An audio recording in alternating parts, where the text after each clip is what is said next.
لیکن پچھلی شام وہ کسی ضروری کام سے مسونگ چلے گئے تھے اور اب وہ جمعہ نماز کے بعد وہاں سے نکلنے والے تھے۔ ان کے کوئٹہ واپس پہنچنے پر ہی وہ کتابیں واسے کو ان سے مل سکتی تھیں۔ وہ اب کچھ کنفیوز سا تھا۔ یہ کتابیں لیے بنا ہی گھر واپس چلا جائے، اس ہفتے گھر جائے ہی نہ۔ جانے کی صورت میں وہ کتابیں نہ لے پاتا اور گھر میں گزرے 2 دن ضائع چلے جاتے، جبکہ ان دنوں وہ نہایت سنجیدگی سے اپنے امتحان کی تیاری کر رہا تھا جو اپرینٹس کے اختتام پر اس سے دینا تھا اور جس میں کامیابی کی صورت میں اس کے لیے لائسنس کا حصول ممکن تھا۔ البتہ اگر وہ اس ہفتے نہ جاتا تو شام تک کتابیں اسے مل جاتی اور وہ یہیں پڑھتا رہتا۔ اس صورت میں گھر والوں کو مطلع کرنا ضروری تھا کیونکہ جانتا تھا آج وہ اس کی راہ دیکھ رہے ہوں گے۔ اس نے جیب سے موبائل نکال کر رئیس کا نمبر ملایا۔ گھر رابطے کے لیے زیادہ تر رئیس اور اسفند کا نمبر ہی ملا تھا کیونکہ درمیانی دروازے سے وہ بآسانی وہاں تک فوراً پہنچ جاتے تھے۔ ان دونوں کی عدم دستیابی کی صورت میں تیسرا نمبر سیف لالا کا تھا کیونکہ دانے ہاتھ پہ ان کے گھر کو بھی اندر سے راستہ جاتا تھا۔ وہ خود نہ بھی جا سکتے تو منزہ یا پشمینہ کو موبائل دے کر بھگا دیتے تاکہ واسے کی چچی سے بات کروائی جا سکے۔ واسے نے رئیس کا نمبر ملایا تو اسے دوسری گھنٹی پر ہی اٹھا لیا۔ آؤ یارا سلام۔ رئیس گھر سے نکلتے نکلتے مسکرا کر رکا۔ سمجھ گیا کہ واسے نے گھر پر بات کرنی ہوگی، اس لیے بات کے دوران ہی رخ درمیانی دروازے کی طرف پھیر لیا۔ سناگے سائیں، خیر دے، الحمدللہ۔ تم سناؤ، آج تو آنا ہے نا؟ ہاں یارا، دیکھتا ہوں کچھ کام ہے ادھر۔ تم گھر پر ہو تو اماں سے بات لو، چاچی سے بات کرو۔ انہوں نے جمیلہ چچی کی طرف فون بڑھا دیا۔ وہ بھی سمجھ گئی تھی کہ واسے ہی کی کال ہوگی۔ واسے نے انہیں اپنا مسئلہ سمجھا کر آنے سے معذرت کی۔ نا واسے، جمیلہ کا چہرہ اتر گیا، یہاں سب راہ دیکھ رہے ہیں، گھر ضرور آنا۔ اماں، کتابوں کے بغیر نہیں آ سکتا، 2 دن گھر میں کیا جھگ ماروں گا؟ وہ چنچلا گیا۔ اچھا تو کتابیں لے کر آ جانا نا، تھوڑی دیر سے آ جانا۔ پھر تو شام ہی ہو جائے گی، کیا فائدہ اتنی دیر سے آنے کا؟ کچھ نہیں ہوتا، آگے پورے 2 دن کا آرام ہی تو ہے، سفر بھی تو اتنا سا ہے، تم بس کتابیں لینے کے لیے رکو، جیسے ہی ملے گھر نکل آنا۔ وہ سوچ میں پڑ گیا۔ بات تو اماں کی بھی ٹھیک ہے، بھلے اسے شام رات کو سفر کرنے کی عادت نہ تھی، لیکن ایک آدھ مرتبہ سے کیا ہو جاتا۔ اچھا ٹھیک ہے، 7-8 بجے تک سلیم صاحب سے کتابیں مل گئیں تو نکل آؤں گا، اس سے لیٹ ہوا تو نہیں؟ ہاں ہاں ٹھیک ہے، اللہ خیر کرے گا، جلدی مل جائیں گی۔ جمیلہ نے تسلی دیتے اجازت لی۔ واسے نے گھڑی میں وقت دیکھا، جمعے کی نماز میں ابھی 1 گھنٹہ باقی تھا۔ فی الحال وہ فارغ تھا، اس سے اٹھ کر اپنا بیگ تیار کرنے لگا۔ یہاں وہ شیئرنگ میں 3 لڑکوں کے ساتھ رہتا تھا، تینوں ہی ابھی تک اپنے اپنے کام سے لوٹے نہیں تھے۔ واسے خود بھی روزانہ اسی ٹائم گھر لوٹتا، لیکن سلیم صاحب کے مستانگ چلے جانے کے باعث آج وہ صبح سے فارغ تھا۔ سلیم صاحب اگر رات بتا کر نکلتے تو واسے اس ہفتے 3 دنوں کے لیے گھر جا سکتا تھا۔ چلو خیر، جو ہوتا ہے اچھے کے لیے ہوتا ہے۔ واسے نے اپنی جھنجھلاہٹ پر خود اپنے آپ کو تسلی دیتے ہوئے مسکرا کر سامان میں سے ایک چھوٹا سا ڈبہ نکالا۔ بلاخر چند مہینوں کی کوشش کے بعد وہ گھر والوں کے لیے ایک موبائل سیٹ لینے میں کامیاب ہو گیا تھا۔ پہلے کبھی اس طرف زیادہ دھیان نہیں گیا تھا کہ گھر رابطے کے لیے ایک موبائل اماں کے پاس بھی ہونا چاہیے، لیکن اس کی لاپرواہی، کچھ سستی، پھر نہ اماں نے کبھی کہا نہ رباب نے، کام کسی نہ کسی طرح چلتا رہا۔ لیکن 2 ماہ پہلے دادی کی اچانک طبیعت بگڑنے پر جب سیف لالا انہیں لے کر ہاسپٹل گئے اور واسے کو 4 دن بعد گھر آنے پر ساری بات کا پتہ چلا تو تبھی اس کے دل میں یہ خیال آیا کہ گھر والوں کو بھی موبائل کی ضرورت پڑ سکتی ہے۔ کمانے لائق ہو چکا ہوتا تو اور بھی اچھا اور مہنگا سیٹ لیتا، لیکن فی الحال حالات اتنی اجازت نہیں دیتے تھے۔ اس کے بابا پوسٹ آفس سے ملازم تھے، اس کے علاوہ وہیں مسلم باغ میں اپنے گاؤں کی آبادی میں ان کی 2 دکانیں تھیں جو پرچون کے لیے کرایہ پر دے رکھی تھیں۔ یہ 2 دکانیں بھی ان کے ہاتھ تقدیر کی مہربانی سے آئیں، ورنہ ان کے بابا کاروباری دماغ تو رکھتے ہی نہیں تھے۔ ہوا کچھ یوں، ان کے ایک دوست کو کھیتی باڑی کرنے کے لیے یکمشت کچھ سرمایہ چاہیے تھا، لہٰذا انہوں نے اپنے مکان کے فرنٹ کا کچھ حصہ علیحدہ کر کے برائے فوق کا بورڈ لگا دیا۔ حبیب اللہ کے حالات بھی ان دنوں اچھے تھے، نوکری بھی تھی، باغ بھی اپنا تھا، پھر بچے بھی چھوٹے تھے۔ دوست کی مدد کے جذبے کے تحت وہ جگہ خرید لی۔ یہ مشورہ بھی اسی دوست نے دیا کہ یہاں 2 دکانیں بنوا کر کرائے پر چڑھا دو۔ اب اس زمانے میں تو معلوم نہیں کتنا کرایہ ملتا تھا، پر اب پورے 10,000 وہاں سے مل جاتے تھے۔ واسطے اپنا کوئٹہ کا خرچ اسی رقم میں پورا کر لیا کرتا. پینشن سے تو گھر کے اخراجات بس مشکل سے ہی پورے ہو رہے تھے. موبائل کے لیے رقم بھی اس سے کچھ مہینوں سے پس انداز کرنا شروع کر دی تھی. اب تو بس کچھ عرصے بعد اسے اپنی کمائی شروع ہونے کا انتظار تھا. گھر کے لیے، بہن بھائیوں کے لیے، اماں اور دادی کے لیے اسے بہت کچھ کرنا تھا. وکالت کو بطور پیشہ اختیار کرنے سے کمائی کے نہ صرف ایک بلکہ دو وسیلے پیدا ہونے کے امکان تھے. بحیثیت وکیل اب کچھ عرصے تک نہ صرف وہ خود کمانے کے لائق ہو جاتا بلکہ باغ کا کیس لڑ کر جیتنے کی صورت میں وہ صرف خوشحال ہی نہیں مالا مال ہو سکتے تھے. جس طرح باقی 3 چچاؤں کی زندگیاں اس کی آنکھوں کے سامنے تھیں، وہ تینوں ہی ان کے نسبت کہیں زیادہ خوشحال تھے، اور اب وہ بھی زیادہ دیر تک خوشی سے مرحوم رہنے والا نہیں تھا. انشاءاللہ. واسطے ایک گہرا امید افزا سانس ہواؤں کے سپرد کرتے حال میں واپس آیا. جمعہ نماز کے لیے دیر نہ ہو جائے اس خیال سے صاف کپڑے نکال کر باتھ روم کا رخ کیا. بابا سے ملے ہو؟ شبنم نے کھانا زکا کے سامنے رکھتے ہوئے ایک سوالیہ نظر بھائی پر ڈالی. نہیں، مسجد میں دیکھا تو تھا، لیکن وہ کچھ مہمانوں کے ساتھ تھے، مجھ سے کافی دور تھے. نماز پڑھ کر سیدھا ادھر آ گیا. کیوں؟ آسی نے فولڈ کرتے اس سے کھانا اپنے نزدیک کیا. ابھی فون آیا تھا ان کا، کھانے کے بعد تمہیں فوراً ڈیرے پر بلایا ہے. اچھا، صبح تو چکر لگا کر آیا ہوں، اب کیا کام ہے؟ میرا تو اب آرام کرنے کا موڈ تھا. زکا کا ڈیرے پر جانے کے خیال سے موڈ کچھ آف ہوا. کہہ رہے تھے فیشین سے کوئی وکیل آیا ہے، ضروری ملنا ہے اس سے. وکیل؟ زکا کا کھانے کی طرف بڑھتا ہاتھ وہیں رکا. چہرے کے تاثرات بھی یکسر تبدیل ہوئے. شبنم نے اس کی بدلتی کیفیت کو تعجب سے دیکھا. کیا ہوا؟ کون ہے یہ وکیل؟ کچھ نہیں. زکا کے تنے اعصاب یکلخت کچھ ڈھیلے ہوئے. انتظار تھا مجھے کافی دنوں سے ان کا، کچھ ضروری کام ہے. کھانا کھا کر فوراً نکلو گے؟ وہ دوپٹے سے ہاتھ صاف کرتے اب کچھ اجلت میں استفسار کر رہی تھی. زکا نے بھنوے سکوڑ کر دیکھا. ہاں، کیوں؟ وہ مجھے اور نیلم کو ذرا دادی کی طرف چھوڑ جانا، رباب سے کچھ کام ہے. رباب سے؟ کیا کام ہے؟ زکا کی تیوی چڑھی. شبنم نے اس کی ناگواری کو سخت چڑ کر دیکھا. کوئی خاص بات نہیں ہے، دادی نے رباب کی کڑھائی کے کچھ نمونے دکھائے، بہت نفیس کام کرتی ہے، میں اور نیلم بھی اس سے سیکھیں گی. بس تم زیادہ سوال نہ کرو، ہم تیار ہو کر آ رہی ہیں، نکلنا نہیں ہمارے بغیر. وہ تنبیہ کرتی فوراً باہر نکل گئی اور زکا نے پرسوچ انداز میں ہاتھ کھانے کی طرف بڑھایا. واسے بھی آج اپنے گھر آنے والا تھا.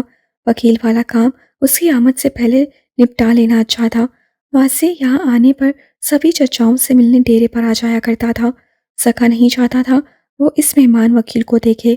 پتہ نہیں پیشین کا یہ مہمان وکیل کب تک یہاں رکنے والا تھا. کہیں وکیل کی حیثیت سے واسے اس کو پہچانتا نہ ہو. اچھا ہے، یہ بھی بابا سے ڈسکس کر لیتا ہوں. اور یہ وکیل؟ زکا کی ذہنی رو دوسری جانب پلٹی. پتہ نہیں کیا مشورہ لے کر آیا ہے، پیپرز والا کام ہو بھی پائے گا یا نہیں. زکا نے ایک بھاری بوجھل آہ بھرتے کھانے کی طرف ہاتھ بڑھایا، لیکن دل نہ جانے پر ہاتھ واپس کھینچ لیا. توجہ یکسر کہیں اور مبذول ہو چکی تھی. بیرونی دروازے پر کچھ کھٹپٹ سی محسوس کرتے وہ فوراً کچن کی کھڑکی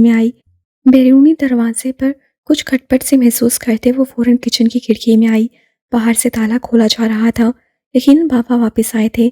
نازنین کا دل زور زور سے دھڑکتا اسے اپنے کانوں میں سنائی دینے لگا تھا.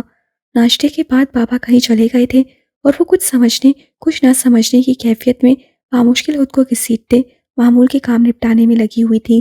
دوپہر ڈھلتے ہی اس کے نادان دل نے یہ فرض کرنا شروع کر دیا کہ مصیبت شاید اپنے آپ ہی ٹل چکی ہے اور سب کچھ اسی معمول سے چلتا جائے گا. پر اب بابا کی گھر آمد کے ساتھ ہی خوش امیدی کا طلسم نئے سرے سے ٹوٹتا سا محسوس ہونے لگا. دروازہ کھلا اور پہلے 2 خواتین اور ان کے پیچھے کریم اللہ گھر کے اندر داخل ہوئے. دونوں خواتین نازنین کے لیے اجنبی تھیں. بابا انہیں ساتھ لیے کمرے میں چلے گئے اور انہیں اندر بٹھا کر کچن میں آئے. یہ عورتیں تمہیں تیار ہونے میں مدد دیں گی، تم ان کے پاس جاؤ، میں ان کے لیے کچھ چائے پانی کا بندوبست کرتا ہوں. میں بنا دیتی ہوں بابا. وہ اندرونی حالت پر بڑی دقت سے ضبط کیے ہوئے تھی، بس ظاہر نارمل انداز میں مروت نبھائی. نہیں، پہلے ہی بہت دیر ہو چکی ہے، تم اندر جاؤ. انہوں نے تحکمانہ کہا تو وہ مرے مرے قدموں سے کچن کے دروازے تک گئی. کچھ کہنے کے لیے ذہن کو تیار کیا تو دل اور شدت سے دھڑ دھڑ کرنے لگا. اس میں ہمت کی شدید کمی تھی، لیکن اب بات ہمت کی نہیں وقت کی کمی کی تھی. اسے ڈرتے ڈرتے گردن موڑی. بابا آپ مجھے باجی کے پاس بھجوا دیتے۔ مصیبت اب صحیح معنوں میں سر کے عین اوپر لٹکنے لگی تھی۔ پچھلی شام تک وہ واقعی کسی معجزے کی منتظر رہی تھی۔ آنے والی نئی صبح سے اس سے بہت سی اچھی امیدیں لگا رکھی تھیں۔ وہ دن جو اب دوپہر ختم ہونے تک اس کی امیدیں بھی اپنے ساتھ غروب کرنے جا رہا تھا۔ تمہاری بہن کو میں نے بلایا تھا تو وہ آئی؟ بابا استثنائیہ ہنسے تو نازنین کا سر جھک گیا۔ باجی پر اس کا مان بھی پوری طرح ٹوٹا تھا، پھر بھی نہ جانے کیوں اس انتہا کے اکیلے پن میں ایک انہی کی چھاؤں ماں جیسی ٹھنڈک کا احساس سیے ہوئے تھی۔ وہ کیوں نہیں آئی اور کیوں اس کی کسی قسم کی مدد نہیں کر پائی، سمجھنا مشکل تھا۔ بہن سے تمام گلے اپنی جگہ، لیکن اس بھری دنیا میں ایک وہی تھی جس کے سینے سے لگ کر نازنین بے تحاشا رو لینا چاہتی تھی۔ کاش وہ اس کے لیے کچھ بھی نہ کرتی، لیکن ایک بار آت ہو جاتی۔ وہ جب 3 تھے تو کل جہان تھے، امی، باجی اور وہ خود۔ زندگی باوجود بابا کی موجودگی کے بابا سے خالی تھی، پر ان تینوں کے لیے ایک دوسرے کا ساتھ ہی بہت تھا۔ وہ، امی اور باجی، بس یہ تکون ہی اس چلتی پھرتی زندگی کا دوسرا نام تھی۔ لیکن آج وہ بالکل اکیلی تھی۔ نازنین پلٹ کر چپ چاپ کمرے کی طرف بڑھ گئی۔ وہ عورتیں اسی ہوئے سسرالی رشتہ دار تھیں یا کوئی پولر والی۔ نازنین کسی قسم کے تجسس میں پڑے بنا ان کے سامنے جا کھڑی ہوئی۔ دونوں عورتوں نے سر سے پیر تک نازنین کو ستائشی نظروں سے دیکھ کر معنی خیزی سے ایک دوسرے کو دیکھا، شاید بوڑھے دولہا کی قسمت پر رخص کر رہی تھیں۔ نہا کر یہ کپڑے پہن لو، پھر ہم تمہیں تیار کرتے ہیں۔ ایک عورت نے اپنی جگہ سے اٹھ کر ایک سیاہ کپڑوں کو چھوڑا، اپنے بازو پر اٹھایا اور نازنین کی طرف بڑھی۔ جلدی کرو شاباش، مہمان آنے والے ہیں۔ وہ اسے ساتھ لگائے باہر نکل آئی۔ بابا معلوم نہیں پھر کہاں چلے گئے تھے۔ وہ نہا کر نکلی تو ان 2 عورتوں نے اس دوران دیوار سے لگی ایک دوسرے میں پھنسی کرائے کی کرسیوں کو کھول کر ترتیب سے صحن میں لگا دیا تھا۔ ایک دری بھی درمیان میں بچھا دی تھی۔ سا پہر ڈھلنے کو تھی۔ ان عورتوں نے صحن میں لگے بلب بھی وقت سے پہلے جلا دیے تھے۔ ماحول ایک دم سے کسی تقریب جیسا لگنے لگا تو نازنین کا دل سینے میں پوری طرح سمٹا۔ کیا یہ سب اس کی شادی کے لیے ہو رہا تھا؟ اندر ایک درد دیتا ناقابل یقین سا احساس جاگا۔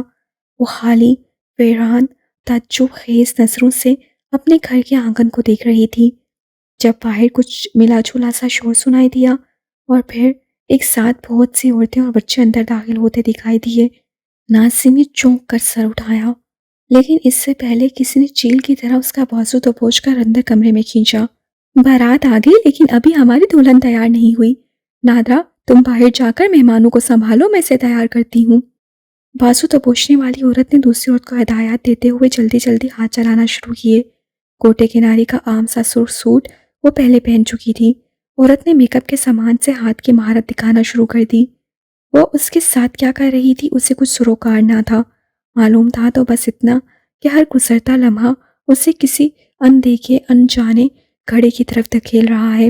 قریب 1 گھنٹے بعد جب اسے باہر لایا گیا تو شام مکمل گہری ہو چکی تھی۔ صحن میں عورتوں اور بچوں کا رش لگا تھا۔ اسے برآمدے میں سنگل صوفہ کھینچ کر بٹھا دیا گیا۔ کچھ عورتیں بیٹھتے ساتھ ہی اس کی جانب لپکی تھیں۔ انداز بڑا ہی والہانہ اور پرجوش سا تھا۔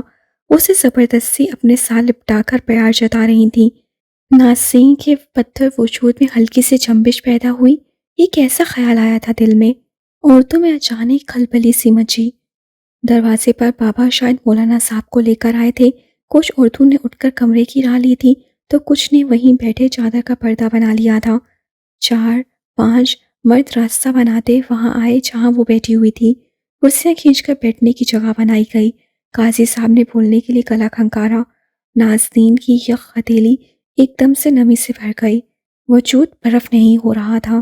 بسم اللہ کریں مولانا صاحب۔ ایک مردانہ آواز سنائی تھی۔ وہ مولانا صاحب نے اللہ کے نام سے آغاز دیتے ہوئے کہنا شروع کیا۔ نازنین بانو، دختر کریم اللہ خان، کیا تمہیں حاجی الفت احمد خان ولد حاجی اسحاق خان باعث حق مہر 50,000 نکاح منظور ہے؟ ساتھ بیٹھی ایک عورت نے فوراً ہی نازنین کی کمر میں ٹھوکا دیا۔ ادھر قاضی صاحب کچھ دیر انتظار کے بعد دوبارہ دہرانے لگے۔ نازنین بانو، دختر کریم اللہ خان۔ عورت نے نازنین کا بازو دبایا، جس کی حالت سب کچھ کھو دینے پر مر جانے جیسی ہو رہی تھی۔ کوئی وسیلہ، کوئی مدد، کہیں سے آنے کے سبھی امکان عدم ہو چلے تھے۔ وہ قاضی صاحب کو کیسے اپنے انکار سے مطلع کرے؟ کہیں وہ بھی انہی سے ملے ہوئے نکلے، لیکن اگر ایسا نہیں ہے تو آج کی ایک ہاں اسے تعمر کچوکے لگاتی رہے گی کہ اس نے عین وقت پر کامیابی کیوں دکھائی، کیوں اپنے بچاؤ کے لیے صرف ایک مرتبہ بھی اس کے لب نہیں ہلے۔ پھر لڑکی کی مرضی پوچھنے کا حق شریعت نے اسے دیا تھا۔ تبھی تو یہ 4-5 مرد اس کے سامنے بیٹھے اس کے ہاں کے منتظر ہیں، اور اقرار صرف اس صورت میں لڑکی کی زبان سے ادا ہوتا ہے جب وہ دل سے ایک رشتے کو قبول کرتی ہے۔ بابا کا جبر، ان کی زور و زبردستی نے آج اسے نکاح خواہ کے سامنے لا بٹھایا، تو مطلب یہ وہ جگہ تھی جہاں آ کر بابا بھی مشہور ہو جاتے تھے۔ بنا اس مرحلے سے گزرے وہ بھی اسے آگے نہیں بھیج سکتے تھے، اور اس کا مطلب صاف تھا کہ اب اسے اپنا ہی حق استعمال کرنا تھا۔ نازنین بانو، ڈاکٹر کریم اللہ خان، تمہیں حاجی الفت احمد؟ نہیں، ناصرین کی واضح بلند آواز میں مضبوطی تھی۔ مجھے یہ نکاح قبول نہیں ہے۔ اس مرتبہ اسے زور دے کر پورے اعتماد سے وضاحت دے کر کہا، اور مجمع کی خاموشی میں بنبناہٹ جیسی آوازیں بلند ہوتے باقاعدہ ایک شور مچ گیا۔ کیا بکواس ہے یہ؟ کیا کہہ رہی ہے لڑکی؟ مولانا صاحب کے ساتھ بیٹھا ایک آدمی غصے سے اٹھ کھڑا ہوا۔ نکاح خواہ بھی صافہ کندھے پر دھرتے کھڑے ہوئے۔ کریم اللہ بری طرح بکلا کر مولانا کی طرف بڑھا۔ مولانا صاحب نکاح پڑھوا کر جائیں۔ نہیں پڑھوا سکتا، لڑکی راضی نہیں ہے۔ آپ کو لڑکی کی مرضی پہلے پوچھ لینی چاہیے تھی۔ بارات دلہن کے بغیر نہیں جائے گی۔ ایک جوشیلے مرد نے آگے بڑھ کر نہ صرف حتمی اعلان کیا بلکہ بندوق بھی اپنے کندھے سے اتار کر ہاتھ میں لے لی۔ یہ بندوق یقیناً نکاح ہو جانے کے بعد خوشی میں چلائی جانی تھی۔ عورتیں شور مچاتی ادھر ادھر بھاگنے لگی تھیں۔ ایک کی دیکھا دیکھی 2 اور مردوں نے بھی نہ صرف بندوقیں ہاتھ میں لیں بلکہ ایک نے باقاعدہ کریم اللہ پر تان لی۔ لڑکی کو راضی کرو کریم خان، کسی بھی طرح، ہم خالی ہاتھ نہیں جائے گا۔ حامیوں کی تعداد بڑھتے دیکھ کر دولہا کی ہمت میں بھی اضافہ ہوا۔ وہ آنکھوں میں چنگاریاں بھرے کریم اللہ کو گھور رہا تھا۔ بنا دلہن کو لیے یہاں سے جانے میں اس کی کتنی حقت تھی، محض تصور کرنا ہی رفتہ رفتہ اس کے جلال میں اضافہ کر رہا تھا۔ اللہ کا واسطہ سب آرام سے بیٹھ جاؤ، ابھی سب ٹھیک ہو جائے گا۔ بچی ذرا گھبرا گئی ہے، تھوڑا صبر کرو، ابھی مان جائے گی۔ کریم اللہ نے اشتعال کو کم کرنے کی کوشش کی۔ چلو بیٹی تم اندر چلو۔ انہوں نے کچھ گھرکتے انداز میں ناصرین سے کہا تو مولانا صاحب ترش ہو گئے۔ بچی کے ساتھ زور و زبردستی مت کرو کریم اللہ۔ وہ سمجھ گئے تھے اندر لے جانے کا مطلب لڑکیوں کو دھمکا کر مطلب نکلوانا ہے۔ آپ لقمے مت دیں مولانا صاحب، جائیں آپ، ہم خود نکاح پڑھوا لیں گے۔ لمبے بالوں والا جوشیلا بازو سے پکڑ کر مولانا صاحب کو باہر لے جانے لپکا۔ اللہ سے ڈرو، یہ تم لوگ کیا کر رہے ہو؟ مولانا صاحب اپنی ٹوپی سنبھالتے چلا رہے تھے، لیکن وہ لڑکا انہیں برابر باہر کی طرف کھینچ رہا تھا۔ حرم، ساجد جاؤ، جاوید کو بلا لاؤ، کہنا کلیشنکوف اور بندے لے آئے۔ دولہا کے ایک ساتھی نے دوسرے کو باہر دوڑایا۔ عورتیں زبردستی ناصرین کو اندر دھکیل رہی تھیں، لیکن وہ اپنی جگہ سے ہلنے کو تیار نہ تھی۔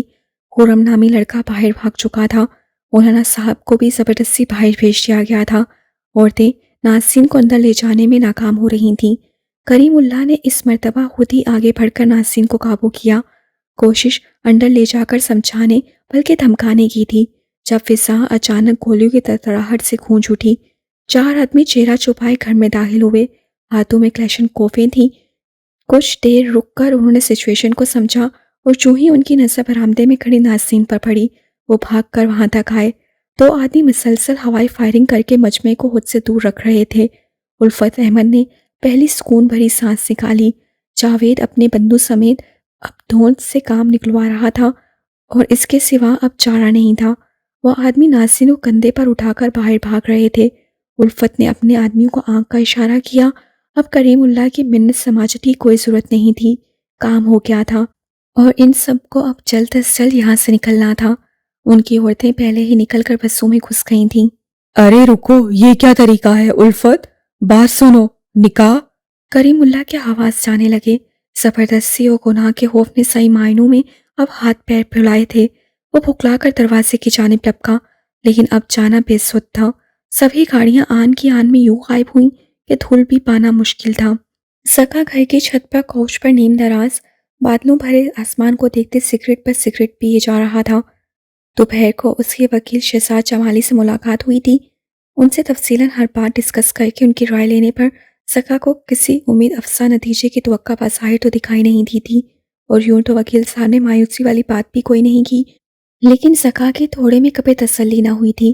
معلوم نہیں کیوں، پر اس سے اپنا پورا باغ صاف صاف واضح کے ہاتھوں میں جاتا دکھائی دے رہا تھا۔ میرا چچا زاد خود بھی پیشے سے وکیل ہے۔ سکا نے شہزاد صاحب کو بڑی سنجیدگی سے مطلع کیا۔ اس کے بابا اسے وکیل صاحب کے سامنے بٹھا کر باہر کچھ مہمانوں سے ملنے چلے گئے تھے۔ وہ جب کمرے میں داخل ہوا تھا، پاپا وکیل صاحب سے اسی معاملے میں ہی مشورہ طلب کر رہے تھے۔ ان کی تقریر یقیناً بہت پر اثر تھی۔ گزرے کئی برسوں میں مرحوم بھائی اور ان کے بیوی بچوں پر بے شمار دولت خرچ کرنے کی داستان کافی طویل تھی۔ شہزاد صاحب بڑی توجہ اور دلچسپی سے ان کی باتیں سن رہے تھے، لیکن کیا یہ کافی بھی تھا؟ زکا نے رک کر کچھ دیر سوچا اور پھر بابا کے چلے جانے کے بعد اسے شہزاد صاحب کے سامنے نشست سنبھالی۔ اچھا؟ شہزاد نے سجابیاں بن میں چھوڑی۔ وہ اپنے سامنے ایک رجسٹر کھولے بیٹھے تھے اور پین کی مدد سے غالباً کچھ پوائنٹ نوٹ کر رہے تھے۔ زکا کی بات پر ان کا کام کرتا ہوا ہاتھ وہیں رک گیا۔ کون ہے وکیل؟ جس چچا کی بابا آپ سے بات کر رہے ہیں، چچا حبیب الرحمان، جن کا یہ باغ تھا پہلے، ان کا بیٹا عبدالواسع۔ تو وہ وکیل ہے؟ شہزاد صاحب آنکھیں چھوٹی کیے کسی گہری سوچ میں پڑ گئے۔ نہ صرف وکیل ہے بلکہ میری ذاتی رائے یہ ہے کہ وہ وکالت میں آیا ہی اسی لیے ہے کہ اپنا باغ ہم سے چھڑا سکے۔ شہزاد جمالی نے اپنی تشویش چہرے سے زیادہ ظاہر تو نہیں ہونے دی، لیکن اندرونی طور پر وہ واقعی اپسیٹ ہوا تھا۔ کچھ دیر رک کر کچھ سوچا، پھر پرتحمل انداز میں سکا کو دیکھا۔ یہ معاملہ ذرا زیادہ سنجیدہ نوعیت کا بن رہا ہے سکا۔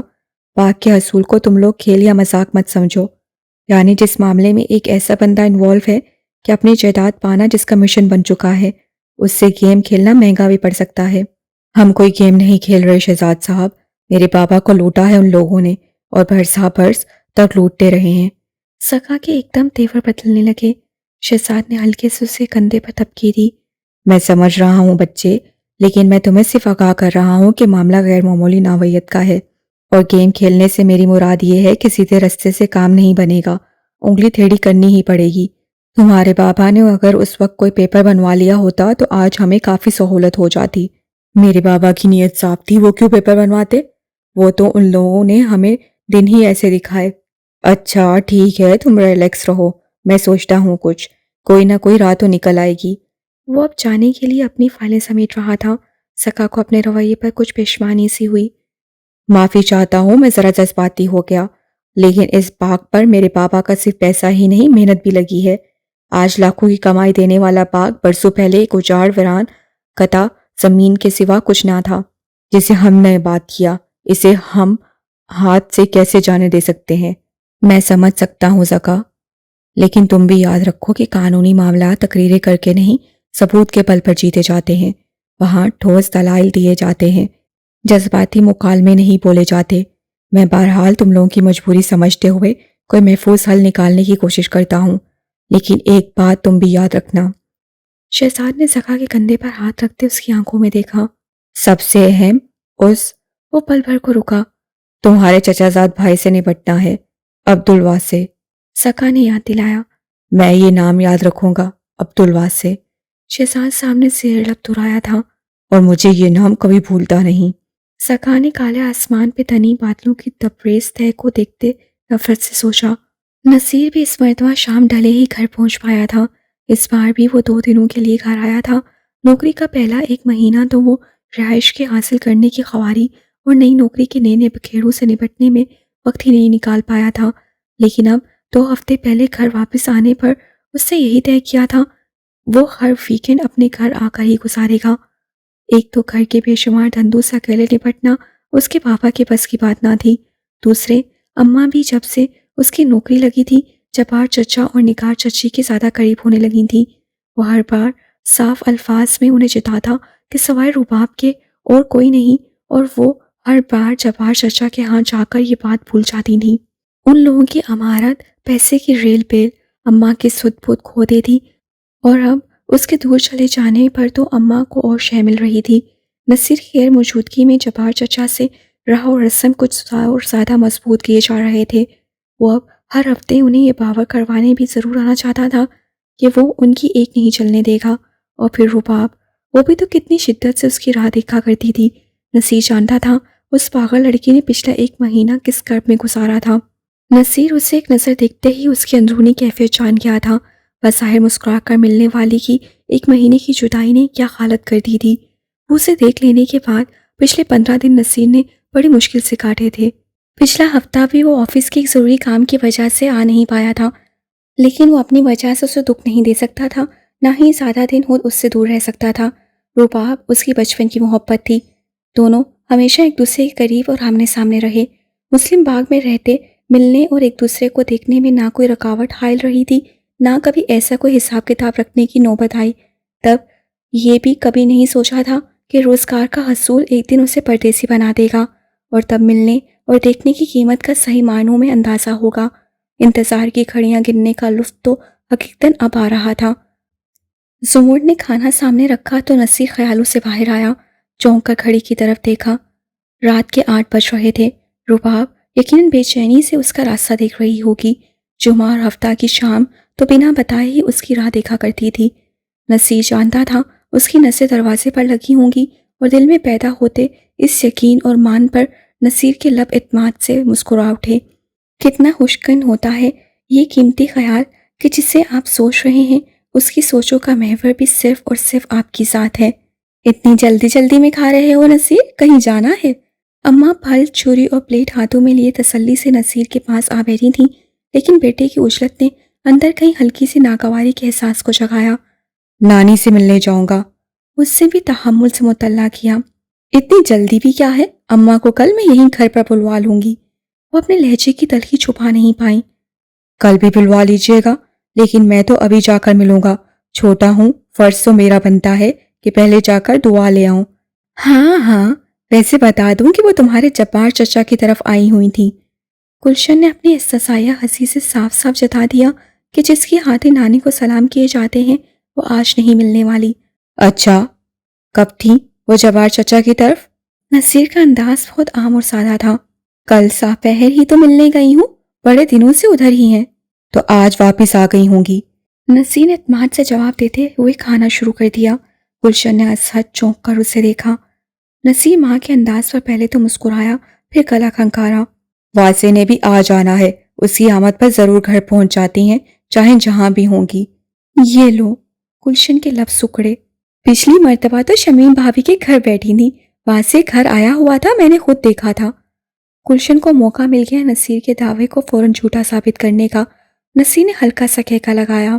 ہاں، تب وہ واسے سے خفا تھیں اور چاہتی تھیں وہ خود منانے آئے، اور واسے بھی نانی کو بازو میں اٹھا کر رحمان چچا کے گھر سے لے کر آیا تھا۔ شور مچا مچا کر کہہ رہی تھی کہ واسے نے میری ہڈیاں توڑ ڈالی۔ نصیر نے ہنس کر تفصیلی نقشہ کھینچتے ہوئے ہاتھ اور منہ رومال سے صاف کیے۔ گلشن کا اس توجہ اور ایسی کشش پر ہمیشہ کی طرح خون ابلنے لگا۔ تمہارے جبار چچا تمہاری نوکری لگنے کی خوشی میں کل ہم سب کی دعوت کر رہے ہیں۔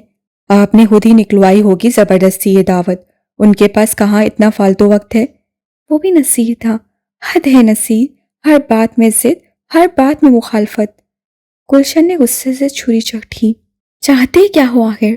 جو میں چاہتا ہوں وہ آپ سے بہتر کوئی نہیں جانتا، خود ہی انصاف کریں، ضد و مخالفت میں کر رہا ہوں یا آپ؟ لیکن خود غرض بن کر تو سوچ رہے ہو نا، تمہیں صرف اپنا خیال ہے، تمہاری بہن کی کوئی پرواہ نہیں ہے۔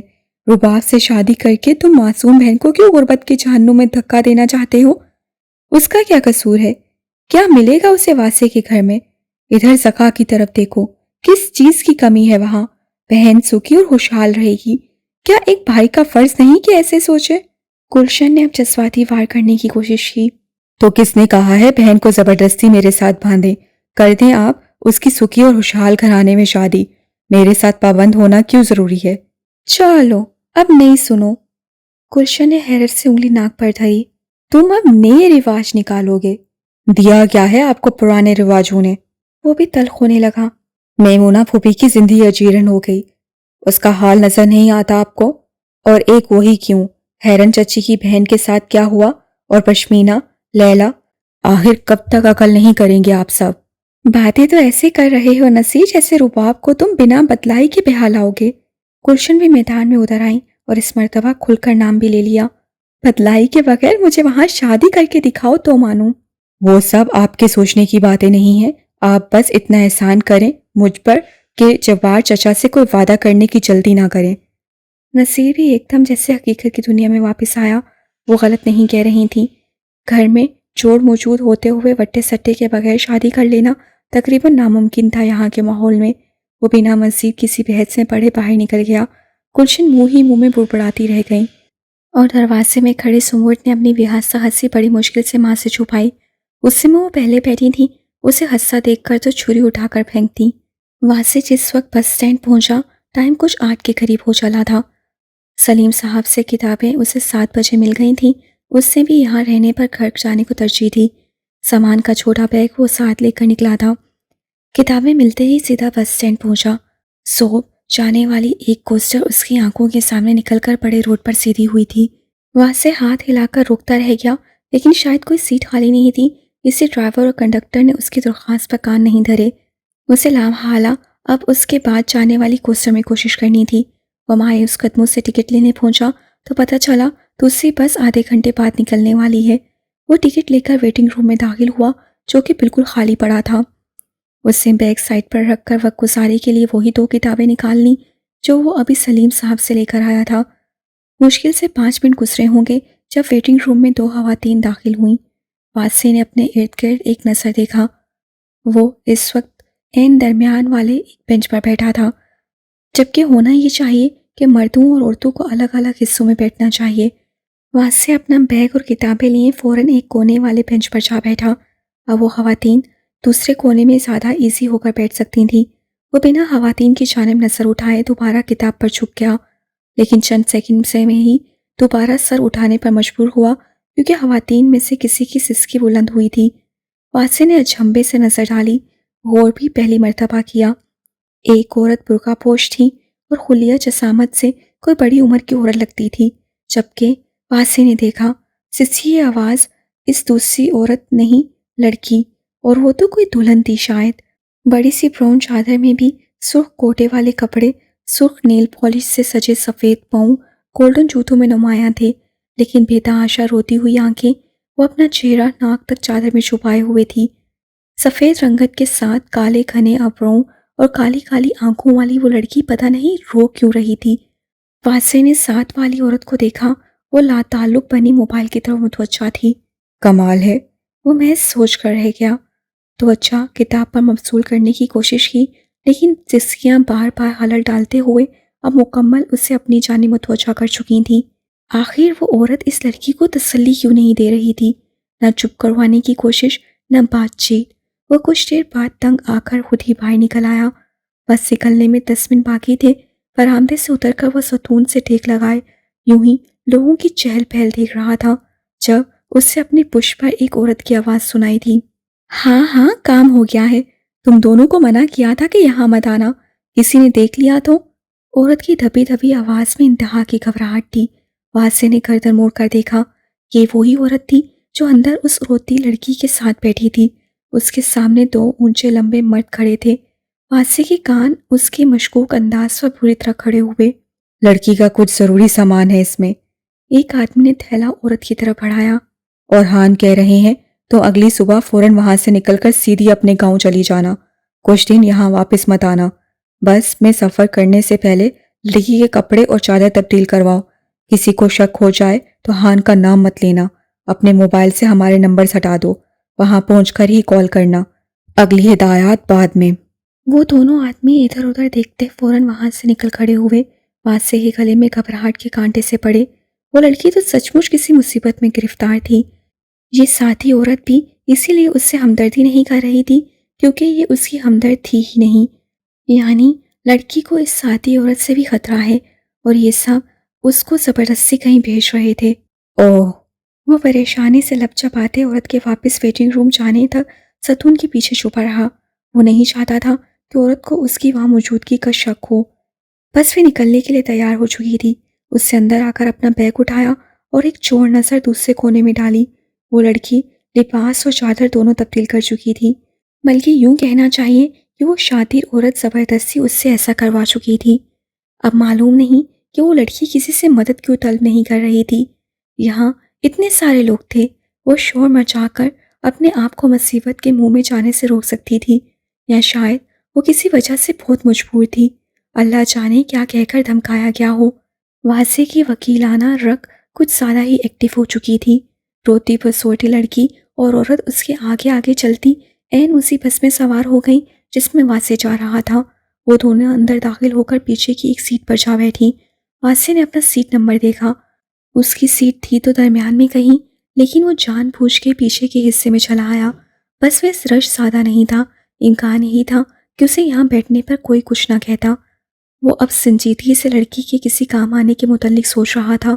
کوشش کرنا اس کا انسانی فرض تھا۔ آگے اس لڑکی کا نصیب۔ بس روانہ ہو گئی۔ واسع نے کھڑکی سے باہر آسمان کو دیکھا۔ موسم کے تیور کچھ بگڑتے دکھائی دے رہے تھے۔ ہوا بھی معمول سے کچھ تیز ہو گئی تھی۔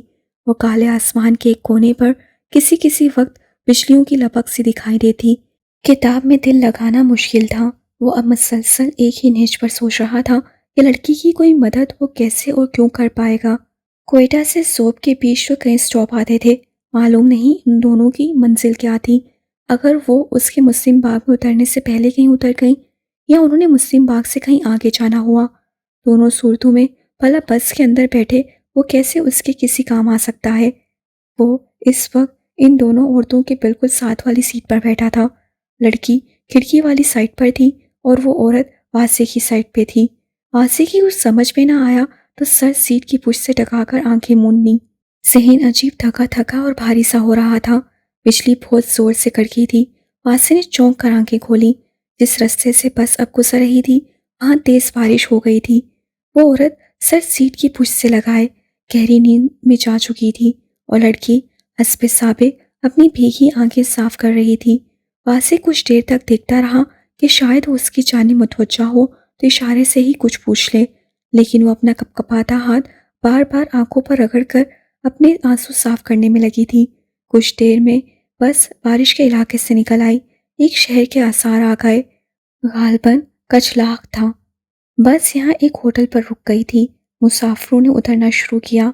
عورت بھی نیند سے جاگ گئی۔ بس خالی ہونے پر اسے بھی کچھ خیال آیا۔ لڑکی کی طرف جھک کر کچھ کہا اور برقع سنبھالتی نیچے اتر گئی۔ واسع کا دل اس سنہری موقع کو اچانک پا کر زور زور سے دھڑکنے لگا۔ بس میں آگے کی سیٹوں پر ایک دو خواتین اور کچھ بچوں کا شور سا سنائی دے رہا تھا۔ پیچھے ان دونوں کے علاوہ کوئی نہیں تھا۔ ایکسکیوز می، واسع نے ہمت کر کے گلا صاف کرتے ہوئے کہہ ہی ڈالا۔ اس نے ایک نظر واسع کی طرف حیرت سے دیکھتے ہوئے فوراً نظر پھیر لی تھی، جیسے اس کی بات پر دھیان نہ دینا چاہتی ہو۔ بات سنیے پلیز، واسع نے دھیمی آواز میں دوبارہ کہا۔ اس سے پھر جھنجھلا کر ادھر دیکھا۔ کیا آپ کسی مصیبت میں ہیں؟ دیکھیے مجھے غلط مت سمجھیں، میں آپ کی مدد کرنا چاہتا ہوں۔ اس سے بنا وقت ضائع کیے جلدی سے مدعا بیان کیا، لیکن لڑکی خاموشی سے اپنی گود میں رکھے ہاتھ دیکھنے لگی۔ کیا یہ عورت اغوا کار ہے؟ واسع نے اپنا بڑی دیر کا اندازہ بھی ظاہر کر دیا۔ لڑکی نے سر نفی میں ہلایا۔ دیکھیں آپ ڈرے مت، بے خوف ہو کر۔ واسع کو اپنا جملہ منہ میں ہی روک لینا پڑا۔ مرد دوبارہ بس میں سوار ہونا شروع ہو گئے تھے۔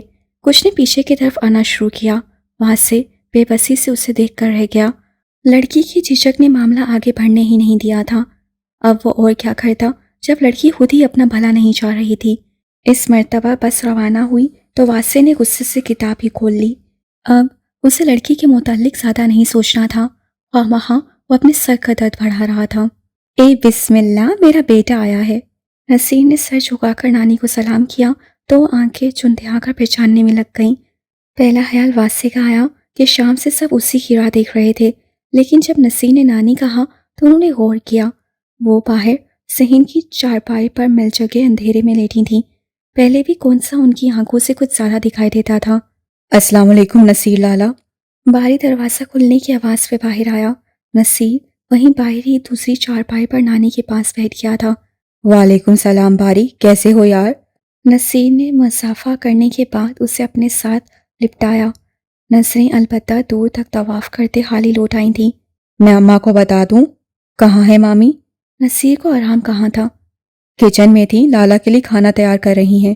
واسع کہاں ہے؟ آج تو آنا تھا نا اسے۔ اللہ پاک خیریت سے لائے، سفر میں ہے۔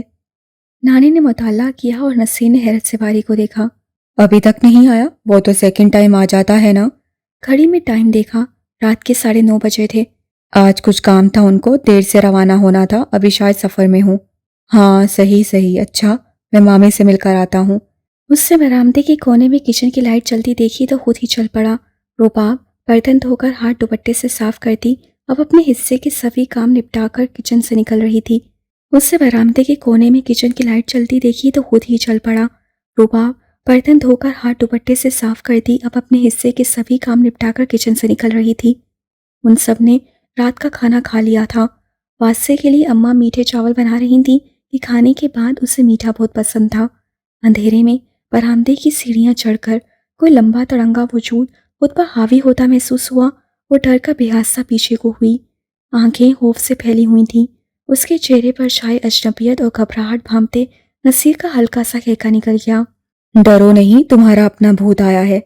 وہ اس سے قریب ہو کر آہستہ سے بولا، تب تک وہ بھی پہچان چکی تھی۔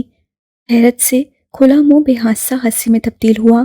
بڑی دیر کر دی اس بار۔ وہ وہیں رک گئی۔ اماں اندر کچن میں تھیں، نانی اور باری صحن میں۔ ہاں آج صبح سے نکلتے دیر ہو گئی، مجھے تو ڈر تھا سب سو چکے ہوں گے۔ وہ کچن سے آتی ہلکی روشنی میں رباب کا چمکتا چاند سا چہرہ دیکھ رہا تھا اور وہ اس کی توجہ محسوس کرتے نروس سی ہونے لگی۔ آؤ اماں سے ملو۔ اسی گھبراہٹ سے محسوس ہوتے ہوئے اندر داخل ہو گیا۔ جمیلہ بھی شاید اپنا کام نپٹا چکی تھی۔ وہ ان سے مل کر انہی کے ساتھ باہر نکلا۔ 5 منٹ کا دم ہے رباب، نصیر کے لیے پلیٹ میں چاول لیتی آنا۔ جمیلہ نے رباب کو ہدایات دیں اور نصیر کو لیے صحن میں آ گئے۔ موسم کچھ بدلا بدلا نہیں لگ رہا نصیر؟ جمیلہ نے آسمان کی طرف دیکھا۔ کچھ دیر پہلے تک تو فضا بہت صاف تھی، لیکن اب یہ ہوا میں تیزی اور بادل، بجلیاں، وہ باہر کا موسم یکلت بدلتے دیکھ کر بہت حیران تھی۔ جی مامی، لگتا ہے قریب کہیں تیز بارش ہو رہی ہے، شاید کچھ دیر تک یہاں بھی۔ اللہ پاک ہر جگہ خیریت رکھے۔ اس ٹائم کبھی مشکل سے ہی ایسا موسم ہوا ہے، اکثر تو سپہر کو آ جاتے ہیں بادل ہوں یا بارش۔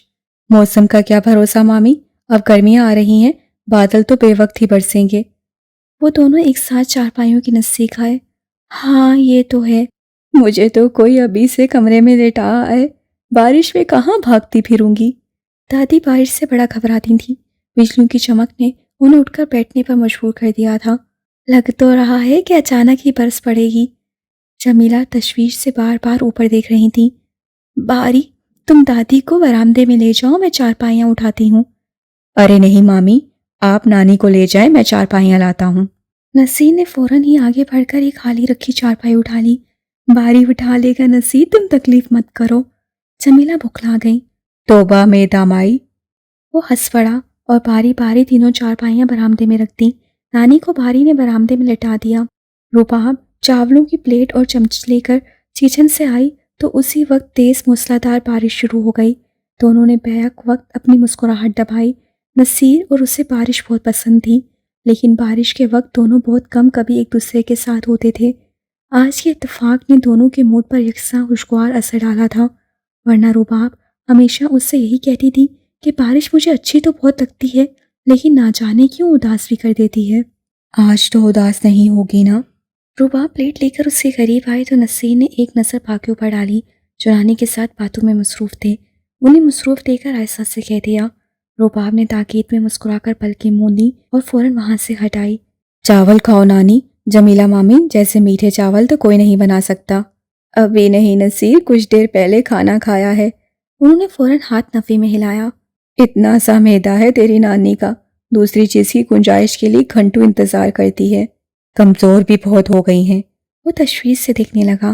اب تو جانے کا وقت ہے گلے، بہت دیا اللہ نے اور بہت کھایا تیری نانی نے۔ تیری اور واسے کی شادی دیکھ لوں، اتنی مہلت بھی بہت ہے۔ نانی تو آج سچ مچ بڑی مایوس لگ رہی تھی۔ نصیر نے پلیٹ رکھ کر مسکراتے ہوئے ان کا ہاتھ ہاتھوں میں لیا۔ میری اور واسے کی کیوں، آپ باری کی شادی بھی دیکھیں اور اس کے بعد بھی جیتی رہیں، میرے اور واسے کے بچوں کو اپنے ہاتھوں میں کھلائیں۔ تیری ماں کے جبار کی طرف بڑے چکر لگ رہے ہیں، کوئی بات پکی کر رہی ہے؟ نانی نصیر کی محبت دیکھ کر ایک دم جاسوس بن گئیں۔ آخرت کا خیال بھی کچھ دیر کے لیے سائڈ پہ کر دیا۔ اللہ نہ کرے نانی، جبار ماما کی طرف کس کی بات پکی کرنی ہے؟ نصیر نے بھی کانوں کو چھوا۔ جمیلہ اور رباب کو ایک ساتھ ہنسی آئی۔ یہ سن، تیری ماں کی ساری دھوڑیں آج کل ادھر ہی لگتی ہیں، مجھ سے ملنے بھی وہیں آئی تھی۔ نانی کا یہ گلہ تو کبھی ختم ہی نہیں ہوتا تھا کہ گلشن اپنے بھائی حبیب الرحمن کے گھر بہت کم آتی تھی، جبکہ ماں بھی یہیں رہتی تھی۔ اماں کو پریڈ کرنے دو نانی، اچھا ہے اسی بہانے کچھ چربی کھلے گی۔ نصیر نے تو حد کر دی۔ رباب نے ہنسی روکتے اس بار گھور کر دیکھا، لیکن وہ تو ماحول کے زیر اثر تھا، زبان شرارت سے پسی جا رہی تھی۔ تو تمہیں نہیں کرنی شادی جبار ماما کی طرف؟ نانی کو حیرت ہوئی، یا وہ اپنا کوئی شک مٹانا چاہتی تھیں، وہ سمجھ نہیں سکا۔ بالکل نہیں۔ نصیر نے پہلے تو سنجیدگی سے کھرا جواب دیا، پھر ہنس کر ماحول کا مزاج ہلکا کیا۔ اپنا کوئی دم وم پھونکے نانی تاکہ نصیر کے دل کی مراد پر آئے۔ دل کی مراد بتاؤ تاکہ نانی دل سے دعا کرے۔ نانی نے پیٹ نہیں بھرنے کی کوشش کی۔ نصیر ہنس پڑا۔ وقت آنے پر وہ بھی بتاؤں گا، پہلے آپ اپنے دم کی کرامت دکھائیں۔ نانی کی دعائیں سدا تم سب کے ساتھ ہیں، اللہ تم سب کی دلی مرادیں پوری فرمائے، آمین۔ نصیر نے ایک گہری نظر رباب پر ڈالتے ہوئے پورے جذب سے کہا۔ بس مسلم باغ کے قریب پہنچنے والی تھی، یہاں ایک مرتبہ پھر بارش شروع ہو گئی، بلکہ یہاں بارش زیادہ شدت سے ہو رہی تھی۔ اسے اندازہ ہو رہا تھا کہ وہ برستی بارش میں ہی بس اسٹینڈ پر اترے گا، اور وہی ہوا۔ جس وقت بس اڈے پر رکی، بارش پورے تواتر سے برس رہی تھی۔ اس نے اپنی دونوں کتابوں کو ایک پلاسٹک بیگ میں ڈال کر بیگ میں رکھا۔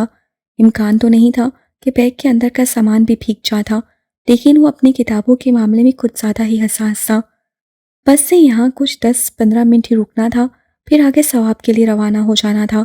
بیگ کو کندھے پر ڈالتے وہ اٹھا تو یہ دیکھ کر حیران رہ گیا کہ وہ دو عورتیں اس سے آگے آگے چلتی بس سے اتر رہی تھیں، مطلب انہیں بھی مسلم باغ میں اترنا تھا۔ اب ایسی برستی بارش میں کوئی مسافر بلا وجہ تو ہرگز نیچے نہیں اتر سکتا تھا۔ ان دو عورتوں اور واسے کے علاوہ صرف ایک اور مرد یہاں اترا تھا۔ وہ چاروں تقریباً بھاگ کر ایک شیلٹر کے نیچے آئے تھے۔ بس اسٹینڈ میں رکشہ بھی کوئی دکھائی نہیں دیا، لوگوں کا رش بھی نہ ہونے کے برابر تھا، اور کوئی بس وغیرہ بھی کہیں جانے کے لیے تیار دکھائی نہ دے رہی تھی۔ واسے نے گھڑی دیکھی، 11 بج چکے تھے۔ اسے ایک مرتبہ پھر اس لڑکی کی فکر نے گھیر لیا۔ اسے کن اکھیوں سے دیکھا، وہ برقع پوش عورت موبائل پر کسی سے بات کر رہی تھی۔ اتنے میں ایک رکشہ اڈے پر آن رکا تو وہ داڑھی والا آدمی بھاگ کر اس کی طرف لپکا۔ واسے کو اس کی خود غرضی پر افسوس سا ہوا۔ عورتوں کی موجودگی میں ایک مرد کا ایسا رویہ مردانگی ہرگز نہیں کہلا سکتا تھا۔ بہرحال رکشہ اس آدمی کو لیے روانہ ہو گیا۔ واسے نے ایک مرتبہ پھر لڑکی کی طرف دیکھا کہ شاید اب وہ اس کی کوئی مدد چاہ رہی ہو، اور یہ دیکھ کر وہ ایک دم ہی مستد ہوا، کیونکہ وہ لڑکی عورت سے نظر بچا کر اسے ہی دیکھ رہی تھی۔ شاید وہ کچھ کہنا چاہتی تھی، اس کی آنکھوں میں کوئی پیغام تھا۔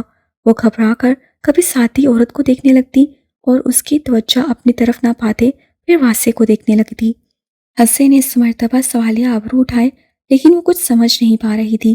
واسے غیر محسوس انداز میں تھوڑا قریب ہوا کہ عین اسی وقت دور ایک کالے شیشوں والی گاڑی آ کر رکی۔ گاڑی سے اترا تو کوئی نہیں، البتہ ہارن کافی زور سے بجایا گیا۔ برسی بارش میں زیادہ کچھ سمجھنا مشکل تھا۔ بارش نے 2 بار ہارن بجایا اور وہ عورت دیکھتے ہی دیکھتے لڑکی کو کلائی سے پکڑ کر گاڑی کی طرف چل پڑی۔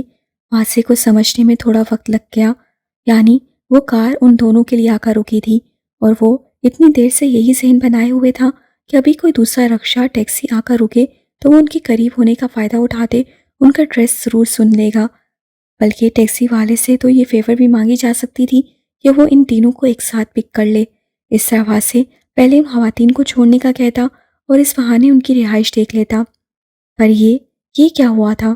واسے تیز قدموں سے ان کے پیچھے لپکا، لیکن تب تک وہ گاڑی میں بیٹھ کر دروازے بند کر چکی تھیں اور آن کی آن میں گاڑی روانہ بھی ہو گئی۔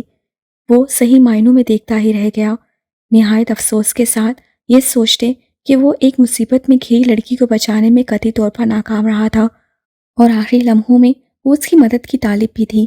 کاش وہ اس کی بات سمجھ پاتا۔ وہ تھکے قدموں سے وہیں دروازے کی سیڑھیوں میں بیٹھ گیا۔ قریب 10 منٹ بعد ایک اور رکشہ آیا اور وہ اپنے گھر کے لیے روانہ ہوا۔ آج کا سارا دن ہی معلوم نہیں کیوں انتہا کا بھاری پن اور بوجھل پن لیے ہوئے تھا۔ گھر آنے کی ایکسائٹمنٹ بھی آج تو سارا دن محسوس نہیں ہوئی تھی۔ شاید اس بار اسے آنا ہی نہیں چاہیے تھا۔ شیئرنگ والے سبھی لڑکے گھروں کو رخصت ہو جاتے اور وہ روم میں آرام سے تیاری کرتا رہتا۔ گھر آ کر کون سا سکون سے بیٹھنا نصیب ہوتا ہے، مسلسل ایک بھاگ دوڑ، ملنا ملانا، سستی، نیند، بلا وجہ ہمیں ویکینڈز کا انتظار رہتا ہے، کچھ بھی نہیں رکھا سفر کے دھکے کھا کر گھر لوٹنے میں۔ واسطے کی اکتاہٹ، بیزاری، غصہ، چنچلاہٹ اس وقت اپنے انتہا پر تھے۔ آج اسے سبھی کچھ وقت کا ضیاع اور بیکار لگ رہا تھا، جبکہ پل پل رخ بدلتی زندگی کا کوئی ایک لمحہ بھی دوسرے جیسا نہیں ہوتا۔ کون کہہ سکتا ہے جن رستوں سے آج اس حد درجہ بیزاری اکتاہٹ سے کچھ مس کر دینے کے احساس سے نہایت شکست خوردہ سے گزر رہے ہیں۔ واپسی کی انہی راہوں میں کچھ بہت نیا، بہت قیمتی قدرت ہماری مٹھی میں تھما کر بھیج دے، کچھ ایسا کہ وقت سے پہلے جس کا ادراک بھی نہیں کیا جا سکتا۔